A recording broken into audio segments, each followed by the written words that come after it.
विधानसभा रे निर्वाचित प्रतिनिधि मानक प्रशिक्षण दवापाई विधानसभा परंपरा अच्छी।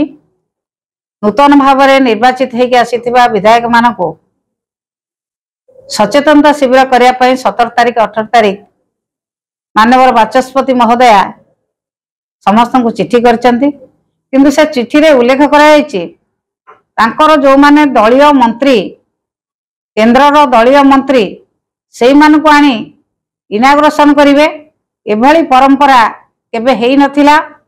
विधानसभा परिसर रे साधारणतः देखा जाए माननीय मुख्यमंत्री माननीय बाचस्पति यही माने कार्यक्रम को उद्घाटन करती एवं जो माने नूतन भाव में विधायक विधायिका होकर आसीचंती सेमान को ट्रेनिंग प्रोग्राम दिया जाए, सेमान को प्रशिक्षण कार्यक्रम आरंभ करा जाए।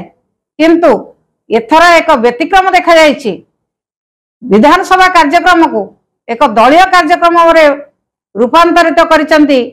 माननीय बाचस्पति महोदय को आमे चिठी लिखि मना करिछु जे आम दलर बिजु जनता दलर कौनसी विधायक विधायिका से ट्रेनिंग कैंप जिबे नहीं, ओरिएंटेशन प्रोग्राम रे भाग नेबे नहीं एवं से कार्यक्रम को आमे वर्जन करिछु। जेहेतु दलीय भित्तिरे दलीय नेता मानकु डाकी दलीय मंत्री मानकु डाकी ए कार्यक्रम करा जाउछि, सेहिति पई ए कार्यक्रम को आमे वर्जन करिछु। आमे लिखित भाव में गतकाली माननीय बाचस्पति पाखक मु मोर पत्र जणाइछि आमे बिजु जनता दल तरफ कौन विधायक विधायिका से ओरिएंटेशन प्रोग्राम को जिबे नहीं।